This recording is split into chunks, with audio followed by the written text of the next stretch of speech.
نو دا زمونږه لومبه ویډیو دی په کوانټم میکانکس باندې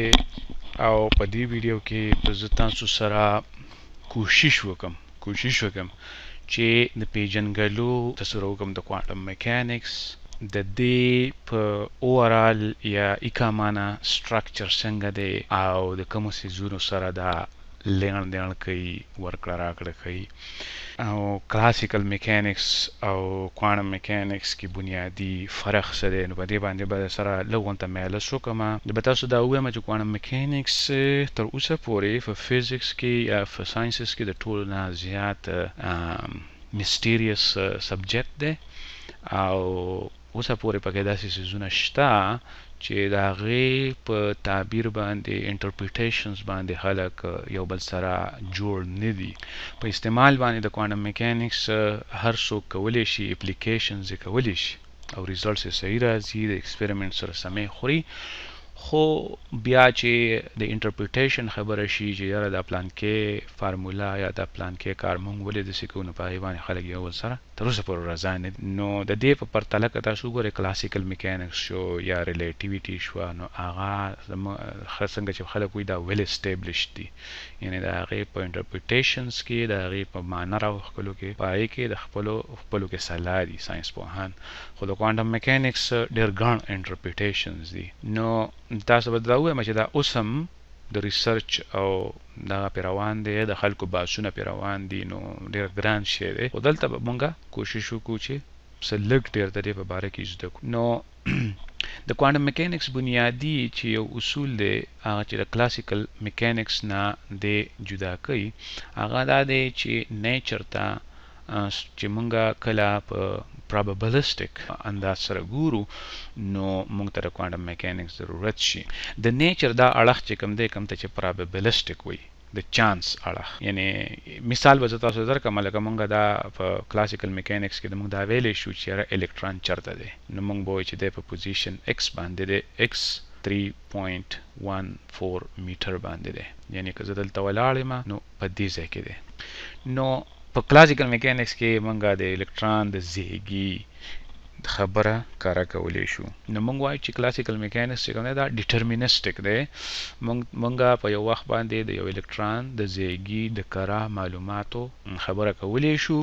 او ورپسې د هغه د راتلونکي وخت خبرې هم کولی شو که چېرته مونږ ته د هغه اوسنی زیږی معلومي او د هغه راته اوسنی سپیډ معلومي نو پروبابلیسټک نه دی کلاسیکل میکانکس د دې په پرتله کله چې مونږ کوانټم میکانکس کې خبرې کوو نو مونږ دا نه وایو چې د الکترون چرته دی مونږ وایو د الکترون په یو خاص ځای باندې د کېدو څومره چانسز دي او په دې پلان کې ځای باندې یعنی مونږه د ځایونو کلکولیشن په ځای باندې مونږه په هغه ځایونو باندې د یو څیز د کېدو چې څومره چانسز دي د هغې کلکولیشن کوو که په یو ځای باندې د یو څیز د کېدو 100% چانسز دي نو دا مطلب دا دی چې دا سیس کره په هغه پوینټ باندې موجود دی او کنه د چانسز 50% نو مونږ وایو چې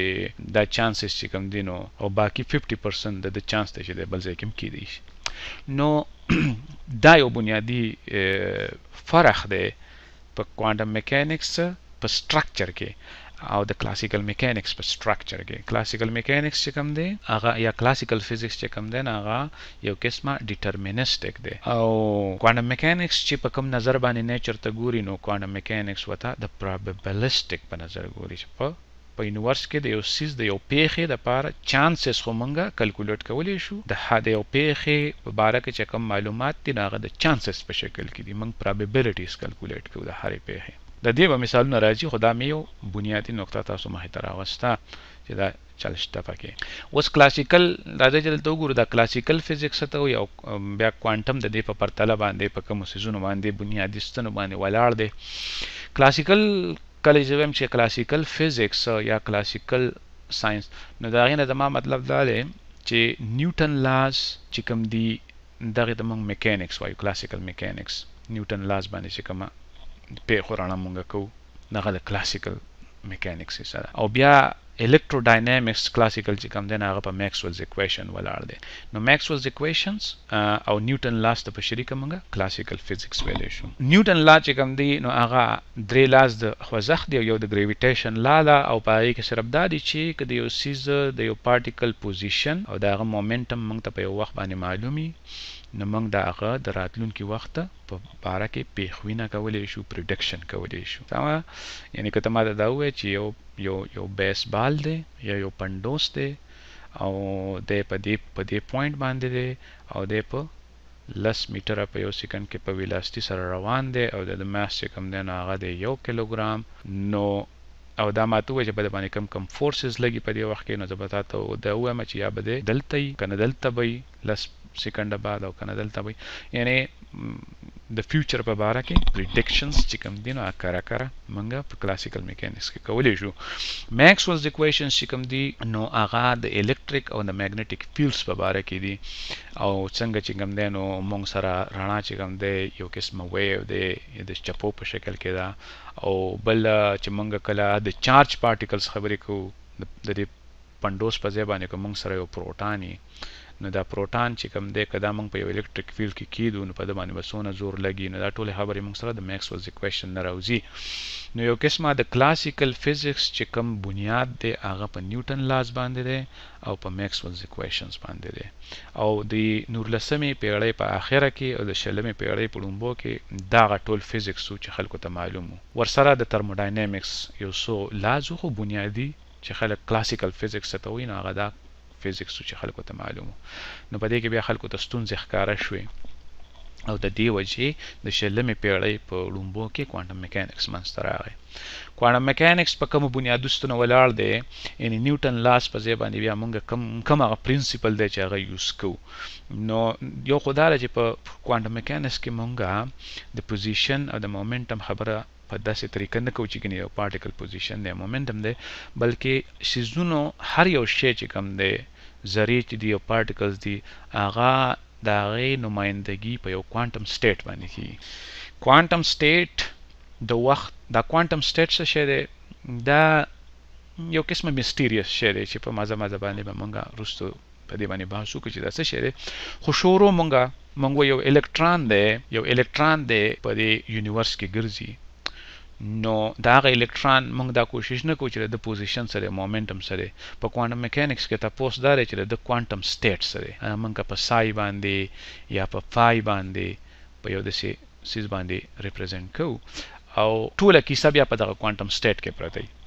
یعنی که د پوزیشن په باره کې پرابیبلیټیز کلکولیټ کولی که د مومنټم په باره کې پرابیبلیټیز کلکولیټ کولی که د انرژیز معلومات کولی هغه ټول د کوانټم سټیټس نه راوځي نو ټوله لوبه دا ده چې د کوانټم سټیټ سره به موږ چوکه پوکه څنګه کوو د دې نه به پرابیبلیټیز راوباسو څنګه تاسو چې موږ ما په لومبي کې وویلې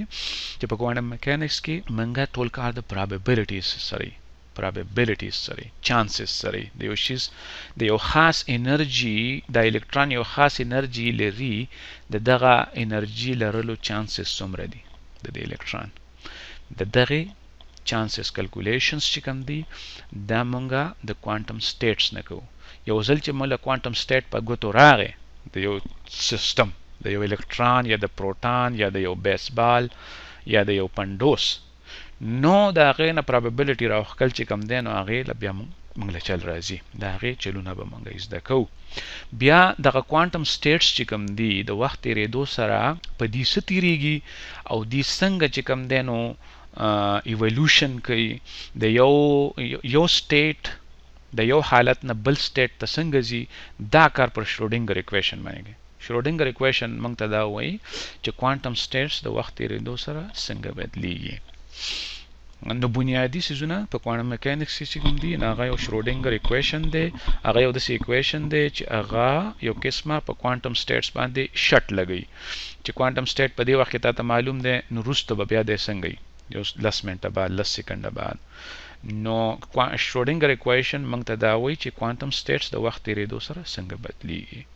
یو پیره چې موږ ته کوانټم سټیټ په یو وخت باندې په لاس راغی نو په هغه وخت باندې موږ د هغې نه ټول پرابیبلیټیز راوباسلی شو. نو پرابیبلیټیز د څه باره کې د یو سیز پوزیشن څه دی، د هغه مومنټم څه دی، د هغه انرژي څه ده. نو موږ دا نه وایو چې د هغه انرژي څه ده، خو موږ وایو چې د هغه د پلانکۍ انرژي څومره چانسز دي، د پلانکۍ انرژي څومره چانسز دي. نو دا ټول معلومات د پرابیبلیټیز په شکل کې موږ سره راځي. نو نیچر په رښتیا باندې پرابیبلیسټک شي، نه هرې پیښې په باره کې پرابیبلیټیز موږ کلکولیټ کوو. په دې حساب کتاب کې به زه تاسو سره یو څو خبرې کوم. دا خبرې به مخې له راځي. نو لاول دته داسې سرسري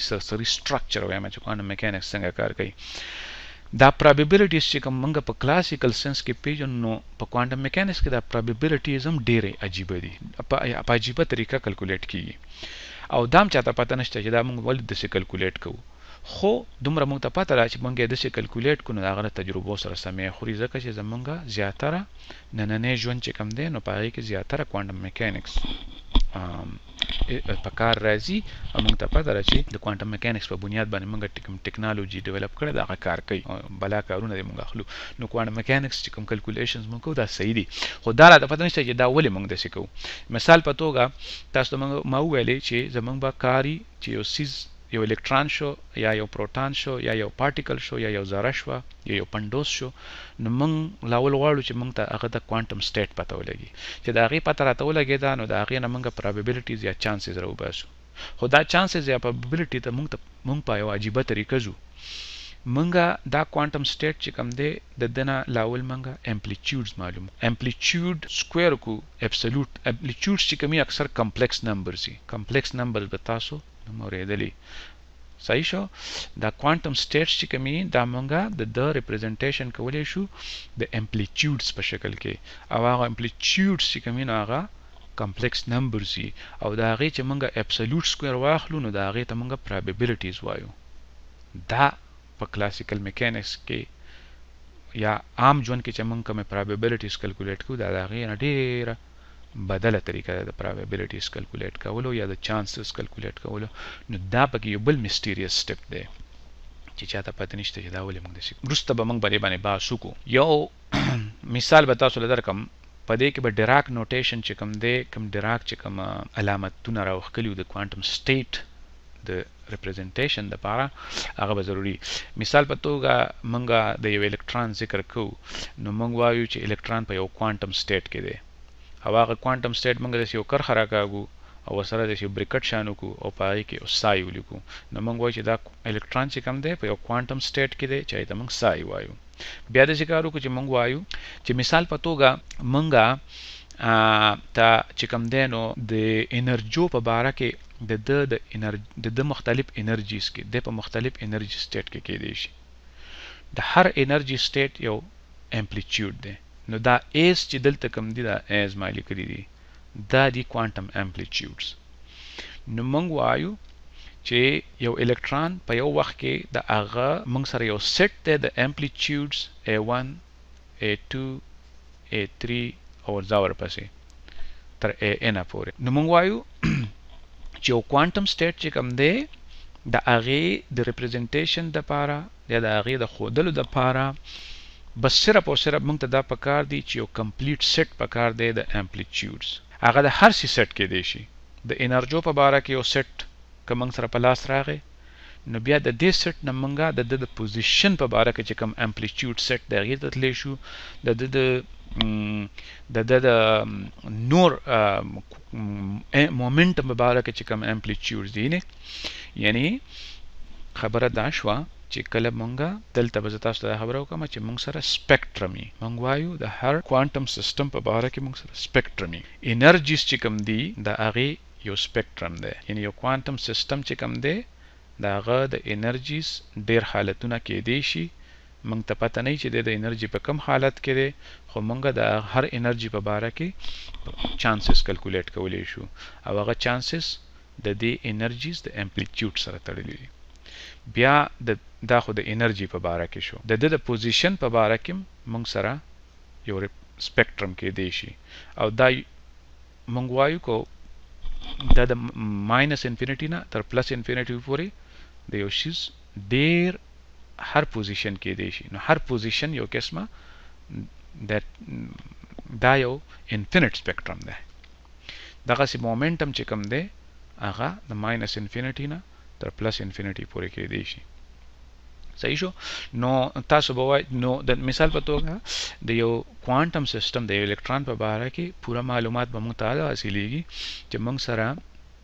داغه د انرژي په اړه کې داغه د انرژي امپلیټیوډز موجودي A1 نه واخلي تر n پورې A1 څه شی دی د دې A1 چې موږ ابسولوټ سکوير واخلو نو موږ وایو د انرژي E1 کېدو پروبابیلیټي دومره ده لکه A1 ابسولوټ سکوير A2 څه شی دی چې د A2 ابسولوټ سکوير موږ واخلو نو موږ وایو د انرژي E2 کې دی شي دا غي دومره چانسز دي د دې مطلب دا دی چې بیا موږ سره د پوزیشن د پاره هم امپلیټیوډز دي راځي چې هغه ته b وایو b ماینس انفینټی نه تر b پلس انفینټی پورې b ماینس انفینټی ابسولوټ سکوير چې کوم دی دا موږ سره د په د څومره چانسز دي چې د په ماینس انفینټی د b پلس انفینټی ابسولوټ سکوير د څومره چانسز دي په پلس انفینټی دغه سي د مومنټم راځي چې ته c وایو c ماینس انفینټی تر c پلس انفینټی نو تاسو به وایئ چې خاله د خو انګولر مومنټم هم کې دی شي او د خو نورم سي کوانټیټیز کې دی شي نو دا خو بلاکار دی یعنی د انرژي په کلاسیکل میکانکس کې مونږ خو یو نمبر معلوم کو چې د انرژي څومره د خبره ختم شي یو پوزیشن معلوم کو د خبره ختم شي یو مومنټم معلوم کو په خبره ختم شي کوانټم میکانکس کې راته کار وګت شو کوانټم میکانکس کې دا وشو چې اوس مونږه انرژیز نه معلومو بلکې د هر انرژي څومره چانسز دي هغه سيزونو سره کار لرو پوزیشن نه معلومو بلکې د هر پوزیشن کې د څومره چانسز دي هغه سيزونه هغه ته امپلیټیوډز وي مومنټم نه معلومو بلکې د هر مومنټم څومره چانسز کې دي شي هغه سيزونه من تاسو به دا بلا کار شو خو خبره ده دا په کوانټم میکانکس کې موږ سره یو ټریک دی یو اصول دی چې موږ ته یو سیټ په لاس راغی مثال په توګه د انرژي دا سیټ را په لاس راغی یعنی کوانټم سټیټ موږ د سیولې کو چې په هغه کې موږ ته دا ایز معلوم شو او بیا موږ یو ټیکنیکل ټکی په کار راولو چې دا ایز چې کوم دی نو دا یو کمپلیټ سیټ جوړي د دې مطلب دا دی کمپلیټ سیټ مطلب دا دی چې هر کوانټم سټیټ چې کوم دی هغه مونږه د دې ایس په شکل کې لیکلی شو A او د انرژي سټیټ په شکل کې لیکلی شو تر n پورې خبره مې دا کوله د لا خبرو ستو راځو چې دا سټیټس مونږ څنګه لیکو خو کله چې مونږ له دا یو سټیټ په لاس راشي دا یو سیټ دا یو لړۍ نو بیا ضرورت نه پیخیږي چې دا نور مونږه تل معلومي د دې یو سیټ نه مونږه بیا دغه نور سیټس ته تلی شو د غیره پر خپل ټریک دی او طریقې دی ټیک ده نو خبره دې ته رااله چې مونږه به په کوانټم میکانکس کې معلومو probabilities او probabilities چې کوم دي هغه به راځي د amplitudes نه او د amplitudes به مونږ ته کمپلیټ سیټ پکاري کم از کم د یو شي په باره کې لکه یا د انرژي په باره کې یا د پوزیشن په باره کې او یا د مومنټم په باره کې او چې کمپلیټ سیټ راته معلوم شو د یو شي په باره کې ل مثال په توګه د انرژي په باره کې نو د مومنټم سیټ ته بیا مونږ تللی شو او د پوزیشن سیټ تم ته تللی شو د امپلیټیوډز سمه ده نو په دې ځای باندې به دا میلس ختم کونن او که خیر بیا په دې باندې نور باس